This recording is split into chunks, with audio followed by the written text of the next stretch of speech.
laurels. We all have them. We all got them. Everybody loves them. And what a better way to transition into this new Mistki album than. All right, cut that. I think I showed up to the wrong recording studio. Alina, I'm thinking that we can just cut Ian out of the podcast. And, yeah, I think that's a good idea because he just kind of wandered in here. Yeah, so. He's just kind of ruining everything. So. Well, yeah. Do you think he can hear us? I don't think he can hear us. I can't hear you. Cut that. Sorry. So yeah, this is in fact a podcast. And the conceit of this podcast is that I have a very bizarre taste in music, as some of you almost certainly know. Bizarre is a nice word for it. Okay, are you're gonna call it bad? Is that? Well, it doesn't. Going. Okay.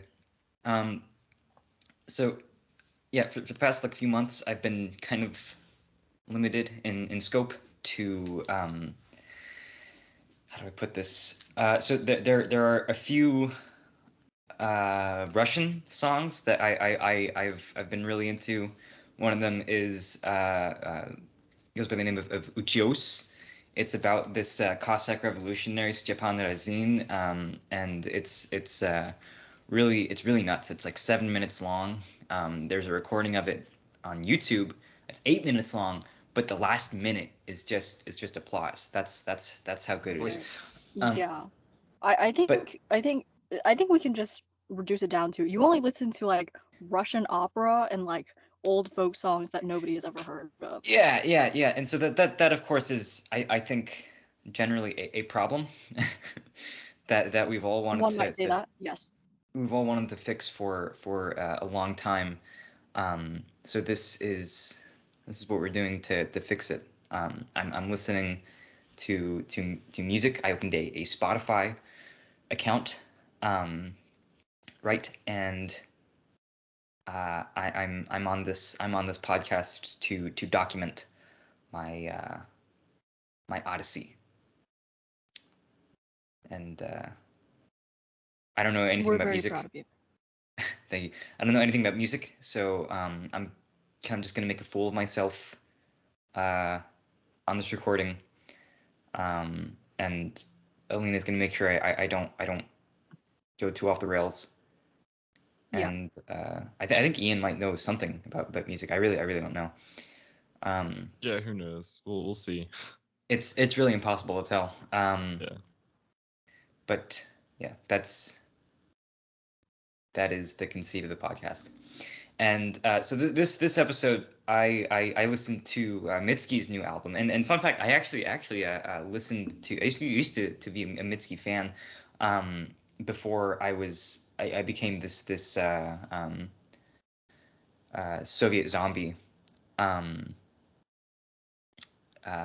that only listens to Russian opera. But this is kind of the first time I've listened to her stuff in a long time, so I'm pretty excited to get back into the game. So general thoughts.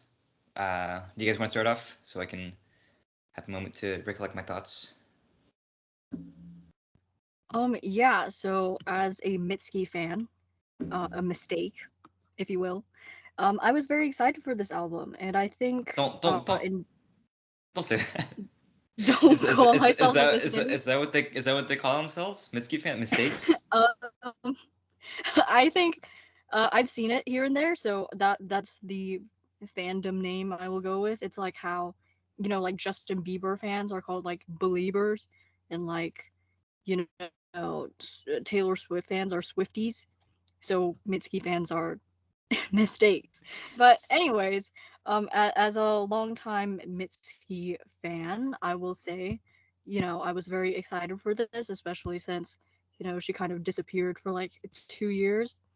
But yeah, I was overall very happy with this album. I will say that it's probably not my favorite album of hers, but I think in general I like kind of the new direction she's going in. Even though she does seem to be headed more like mainstream, but yeah, I thought the theme of the album was very fun. Yeah, I'm gonna be honest. I've only ever listened to this album like 2 or 3 times. Come on, man. Oh no, All right, because cut I that, listened. cut that.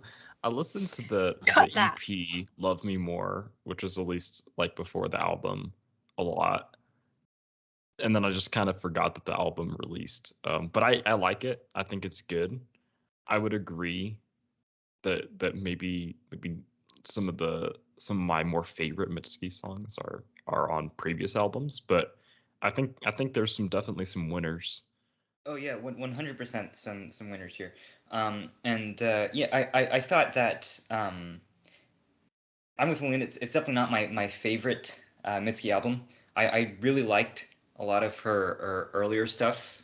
And I want to introduce actually here a metric that I'm using to decide. And Alina already I think knows where I'm going with this, but to decide whether I like music, and that's crunchiness. I like music that is crunchy, and I really cannot describe it. It's just like the texture of it, like how it feels in like in my ear mouths. That makes sense. Like it has like crunch, and a lot of her earlier stuff has a lot of it's very crunchy. And I think this some of the stuff there is still crunch in Laurel Hell. Um, but I just feel like there could have been more crunch. It doesn't like hurt to listen to. And just to See, be clear, I just want to say, like, generally, people do not want to be in pain when they listen to music, but I do kind of understand what you mean by the texture of the music. I think you're just describing it poorly. in a very strange. Yes, you're explaining it poorly. It's fine. That part's gonna get cut. That part's gonna get cut. Okay. It's gonna go. You're explaining it poorly, and then you're gonna say yeah, and that's gonna be the end of it. For the crunchiness meter, I would say like a lot of the songs in here heavily rely on synths, so that makes it a lot like smoother. But like a lot of her older songs had like a bit more guitar, a bit more fuzz, that sort of things. And so that's probably why you're feeling that. That you're probably right. I gotta say I do like the synths. They're fine. There's just not enough crunch. There's just not enough crunch. Not enough crunch there. Like okay. Well, I do want to say that. So I've read this past like interview that Mitski did about Be the Cowboy, which is her previous album, where she said that album was really more experimental. I think she at the time believed that it was going to be like the end of her career, so she wanted to make music that like people like would not like. So every time she thought she was I respect it. I respect that. Yeah, clearly. But every time she thought she was every time she thought she was creating something that like most people would enjoy, she would throw in like sort of a wild card. And I think in this new era of hers, we kind of see that she's shedding that cowboy image like we see in her first single, Working for the Knife, especially in the music video, she's like taking off this cowboy getup. So I think like, shall we say, Be the Cowboy was a lot more crunchy probably with its experimental vibes. To be honest, I'm still not entirely sure what crunchy means, but I hope I'm using it correctly. So I think that kind of explains, the smoother texture of this album. And that is really not a sentence I thought I would ever say. But yeah. No, yeah. See, you're getting it makes sense now. It makes sense to me now because you're being like infected with my terminology.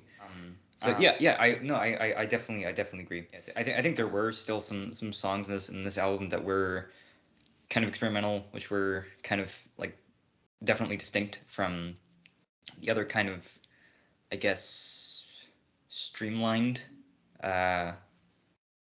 streamlined elements in the rest of the album. Although not everything is streamlined. Like if you listen yeah. to the intro to Working for the Knife, the like rhythm is pretty funky. It's not something that you'd necessarily expect. I'm not very good at like counting time signatures, because I'm not a drummer. I don't need to worry about that. But I don't know, someone more knowledgeable about music, which is no one here. No, we don't. Even me could probably say, but it's not in 4/4, so very impressive observation there, Ian. Not in 4/4, but yeah. Yeah, let's since we're talking about specific songs now, why don't we just get into it? Yeah. Just really get into the meat and potatoes of the album, right? Yeah, the meat and potatoes of the album. The album. Yeah. Okay. So the stuff with the crunch, you know. Yeah, the stuff with the crunch. Right, the stuff with the crunch. Okay. Let's start out with maybe. Did you eat lunch? Have you had lunch yet? No, I have not had lunch yet. So okay. We gotta wrap this up. No, but yeah, let's start out with like favorite, least favorite, I guess, or maybe just stuff that stood out to us about the particular tracks, and we can kind of spiral from there. Yeah. Okay, I think the song that I've been listening to the most from Laurel Hell right now is Should Have Been Me. Again, when I was listening to this, I'm right now I'm trying to characterize it in terms of crunch, which was not something I was thinking about when I was listening to it, but I think I really like I guess the themes of like grief and kind of isolation in the song that contrasts with sort of like the upbeat sound. And I think that's something Mistki does a lot with her music, like darker lyrics, but something more upbeat in the background, and especially on this album. It kind of reminds me of this interview that Mistki did for Laurel Hell, where, you know, she said, like, so in general, like, Mistki has been characterized as sad girl music, which I don't want to get into, but I feel like that's very reductive of like what she does. What is sad girl music? I'm new to this, so you're gonna have to. What's the crunch factor of sad girl? What is the crunch factor of sad girl music on the peanut butter? I'm not gonna explain it in terms. Butter scale.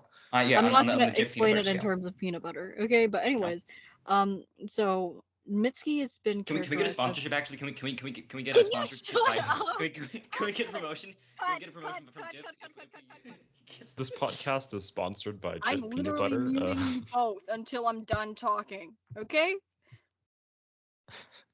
So Mistki has been characterized as sad girl music, which I think is kind of reductive of like the work that she does. So in general, like sad girl music is supposed to be like it's like indie pop alternative that's just like, well, for sad girls, right? But like Mistki, obviously not all of her music is sad, and she has a lot of like love songs and different kinds of songs about different topics. So in a recent interview, she said, you know, sad girl is dead, and it's been dead for like 10 years. And I think like Mitski's, she's still working to get away from sort of this reductive image of her music, and I think she kind of does that very successfully on Laurel Hell, where she's kind of contrasting I guess maybe sadder themes with more upbeat sound. And that's something I like a lot about her music. So yeah, Should Have Been Me is probably my favorite track right now. And can we get like on a scale from like 0 to 1, a measurement of the crunch factor of sad girl music as opposed to Laurel Hell, using the Jif peanut butter metric? Can I say that? Can I say Jif? Can I say a brand name, or do we have to? I don't think this is monetized, so I think you're fine. Okay. But can we at least look into getting a promotion from Jif in the future? Do you think? Yeah, I'll Ian, give him a can call. we write that down? can- Ian, or can Yeah, we? try it yeah, out. I'm Write that down? writing it down Yeah. right now. Okay. Yeah. Okay, but I really don't know how to measure things on a peanut butter scale. Wait, I don't. let's look this up. Let's look up the peanut Let's butter not. crunchiness Let's not scale. look this up. You know what? Drew, Ian, why don't you guys talk about? Ian's looking it up. Ian's looking it up. Why are Yeah. we? Okay.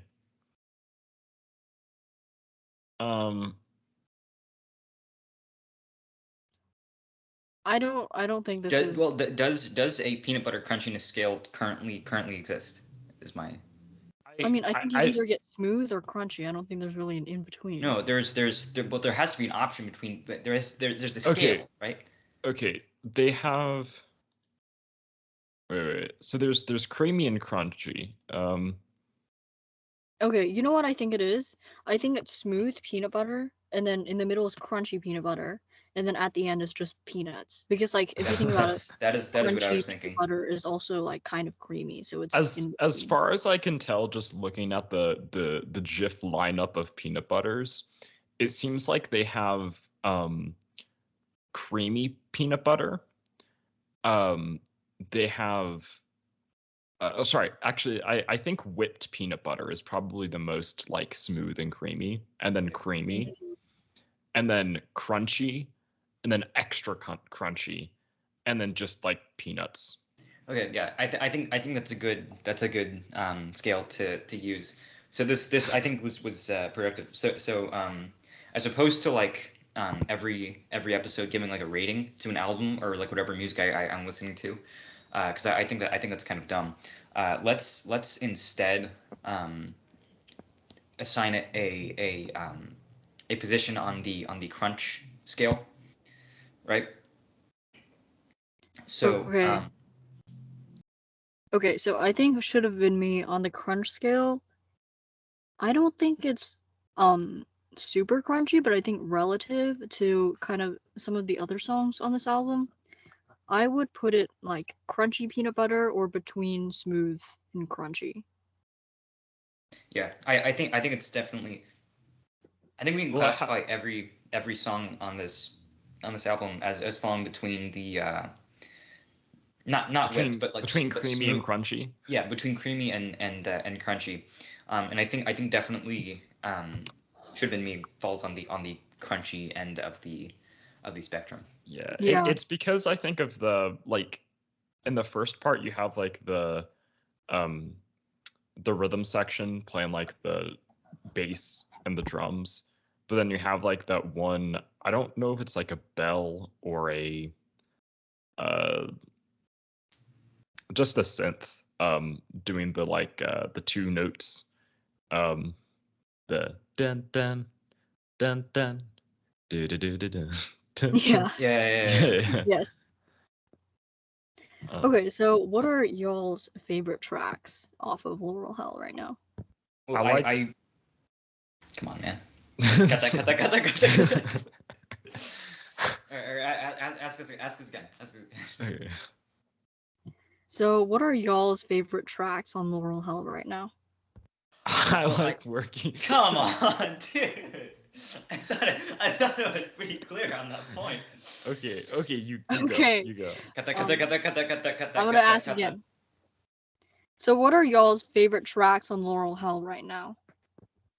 I like working for the knife, because as I said before, like it has like that funky rhythm at the beginning, and it's just kind of, I don't know, I like the lyrics of it, and I think it's like really well produced, and it also like changes a lot. Like it's not very consistent, which is like a good thing because it feels like you're kind of going through more of like an emotional journey. But also like mainly it's just the funky rhythm at the beginning. Yeah, the funk factor I think is also a huge indicator of Crunch. not necessarily crunch, but I think quality. Yeah, we need a funk scale. We need to come up with some different scales, and we'll publish a graphic. It'll be available. Yeah, on hopefully. our Patreon. Yeah. We don't have a Patreon. Just want to be clear. We do not have a Patreon. But I wanted to add. If you want to give us money for this, I mean. No, I don't Yeah, think you I should can us give money you for my this. address. Yeah. No. No. Wire me cash. Ian doxes himself on the Pixelate Music podcast. Okay. Yeah. But I do want to say, I think Working for the Knife is an extremely iconic comeback as like the opening single, and like visually from the music videos, of course, because like I kind of said earlier, you know, she's shedding like the previous era. We see her kind of taking off the cowboy costume. So yeah, I think it was an excellent opener to Laurel Hell. Yeah, I liked Working for the Knife. It was my favorite though. I also really liked Should Have Been Me, and Love Me More. I think is one of the songs that I don't know if it's my favorite, but I've been listening to it a few times. I like at the very outset, I kind of wanted a little bit more out of it, but I think I'm like fine with it now. I still wish there was like a little bit more crunch. And I think this is something I've noticed with like Mitzi songs for when I was just a wee lad. But they kind of in my my view, they kind of like run out of steam a little bit. They don't really like reach like a peak of energy and like come down. They just kind of hit a plateau. And I mean I don't know if that's true. I don't know if that's true, but that's what I think. But one for me that I think is one of my favorites on the album is Valentine, Texas, because that was like the obviously the first song in the album and like the first song I listened to. And this is gonna sound really stupid, but it kind of reminded me of like what listening to music felt like.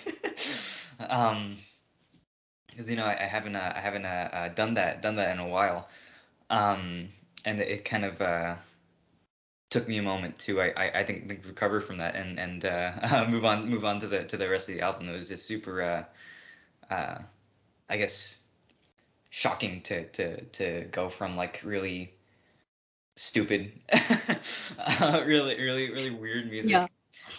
Yeah, to go to that kind of intense, emotionally and production wise, very intense music. Yeah, I think Valentine, Texas is a beautiful opener. Like it's like the perfect opening song. And I think like lyrically it's very spot on with that theme, you know, she's like stepping into the dark, but you know, she can find her way around. And you know, that is sort of a metaphor for you returning to Mitski and also listening to I don't want to say normal, but I'm gonna say normal music. Yeah, normal. So you are stepping carefully into the dark, but finding your way around. Okay, Yeah. I don't know if we need to go that far, but is that like a saying? Yeah. Stepping into the dark but finding your way around. Moron. You dunce. You absolute fool. That's a lyric. Oh, it's a lyric. Oh, sorry. That was pretty vitriolic. And you know, can we're can gonna we edit that out. Yeah, let's cut that and let's splice in here like a note that I was kind of vicious and vitriolic there. Can we Can we have a condemnation of that action? Can we have that on the record that I was I was as vitriolic, and that's a bad thing? Can we? I think we can just move on. Okay, cut that. Okay. Anyway. As you can see, like really only two of us here have done our homework. Clearly.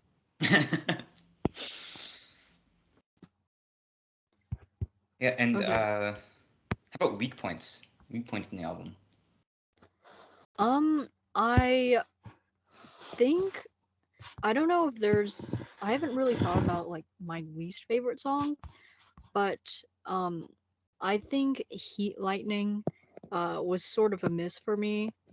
I just did not find it very compelling. Yeah. Yeah. That in my notes, that's what I listed as one of the weak points. I listened to it a couple more times. I'm still not like I'm just not crazy about it. I mean, I think in the mix, like the vocals were a bit too soft. Yeah, and that's like lodged between like Stay Soft and The Only Heartbreaker. And Stay Soft, actually, I forgot to mention this when I'm talking about my favorites, but I definitely one of the strongest songs in the album. So I think it definitely does not do it any favors. Yeah. Though I have to say you did not do your homework because Heat Lightning is wedged between everyone and the I know. I was including that block inside the Stay Soft and The Only Heartbreaker.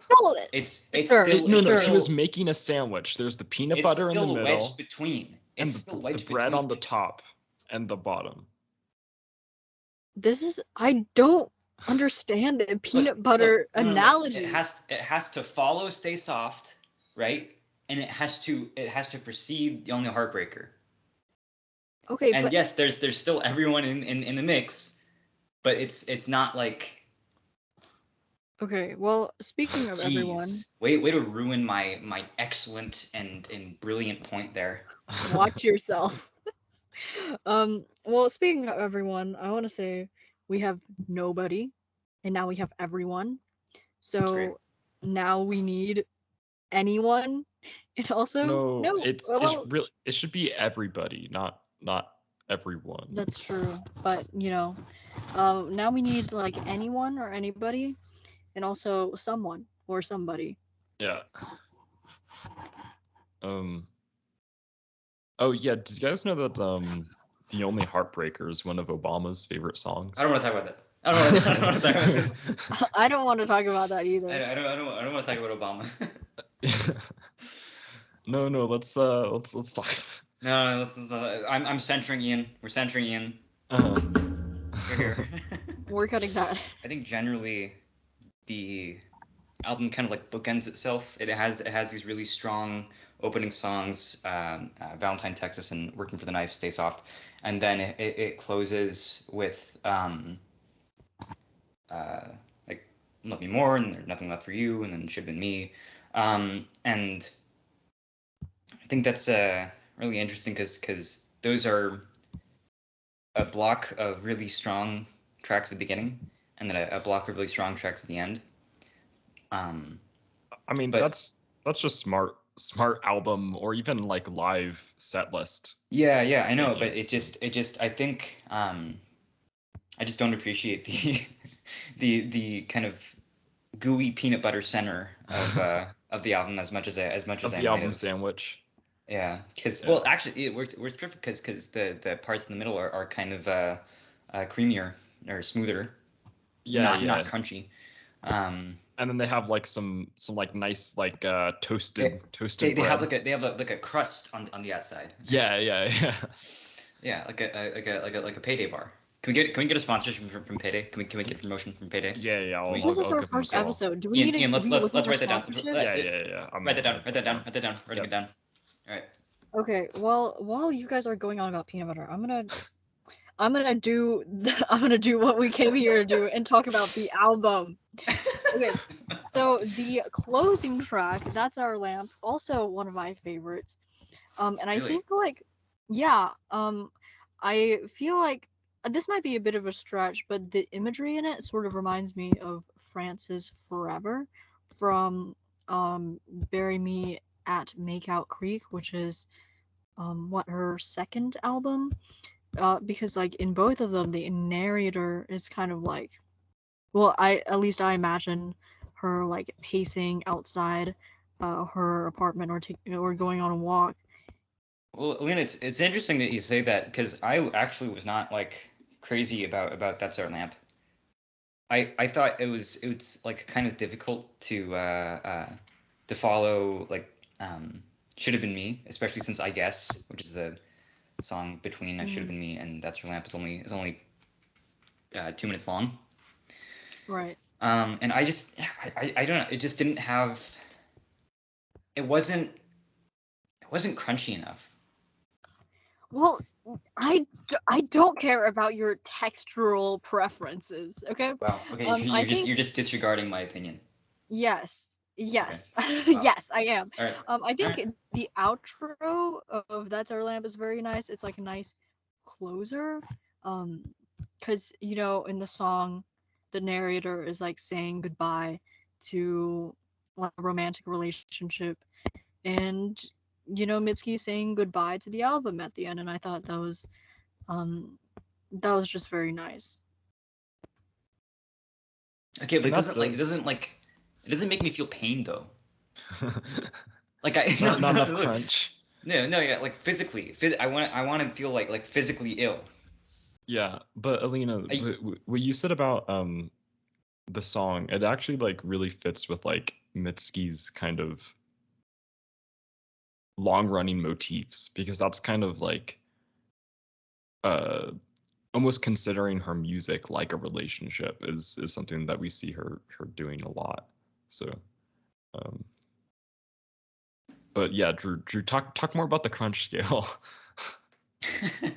No, yeah, it just wasn't crunchy enough for me because it didn't of course like make me like physically uncomfortable, which is something I look for in music, which I guess other people don't for some reason. No, I mean I like a good crunch. It just has to like make sense. And, yeah. You know, yeah. It has purpose, right? It has to make sense. That's right. And Alina's computer has died in the middle of recording this. Yeah. So in our studio, you know. Yeah, we have I think free license to do whatever we want vis-a-vis crunch. Yep. So I think that is definitely the upshot of Alina's computer dying. Although I think we probably should wrap it up soon, since Alina's computer died. Okay. And yeah, look, you know, why don't we close it out with a rating song? Right? No. Why don't we close it with a rating, but not like in the traditional sense of like a 5 scale or a 4 scale or a 10 scale or anything, but like in the peanut butter scale, right? In peanut butter scale. And let's I want all you folks at home to consider that the peanut butter scale is not necessarily a scale of a measurement of quality per se, but simply of crunch. And Alina, it's great that you've managed to rejoin us here, because I think we're going to close out soon, but we're of course rating the album. So I say that this is about.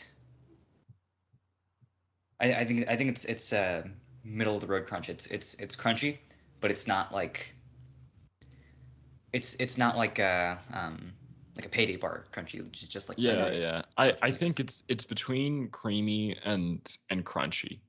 Really? On the Jif peanut butter scale. Jif peanut butter scale.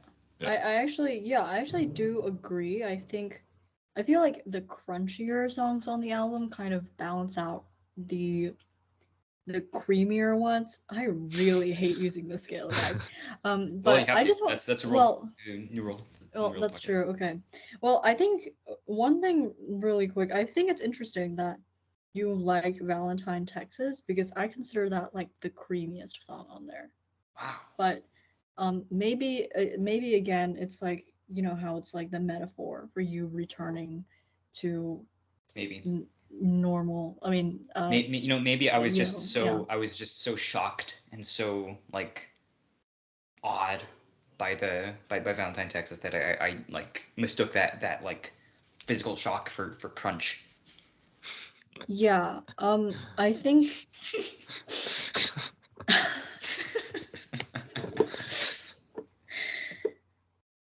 Well, anyway. Alina is struggling with the crunch scale here. Yeah. I am struggling with the crunch scale, but anyways. All right, so let's close out. Let's close out and do we want to ask the folks at home to send us music recs for me to no?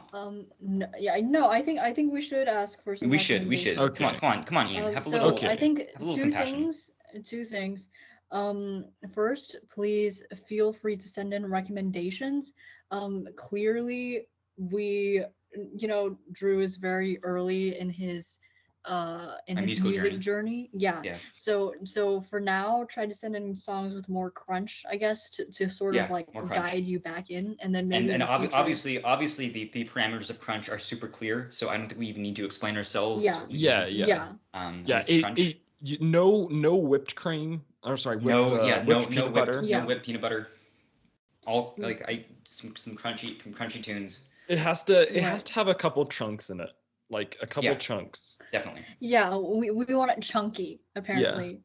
Yeah. Not necessarily crunch, but they're chunks of crunch, but the main gist is crunch. Yeah, sure. Okay, and then the second thing is, well, I guess this isn't to our entire audience, but just to whoever runs Jif Peanut Butter's, like, I don't know, their Jif media. Peanut Butter. Please contact us. Yes, consider sponsoring us. Yeah. I actually had some peanut butter earlier today with Jif peanut butter with bread. Awesome. Supporting brand. Right, exactly. So I think it's clear that we deserve this sponsorship. Yeah. But this has been a fantastic. Well, this has been an episode, and we don't have a set schedule, so we'll just see when this comes out. See you when we see you. Sorry. All right. Okay, great. Great.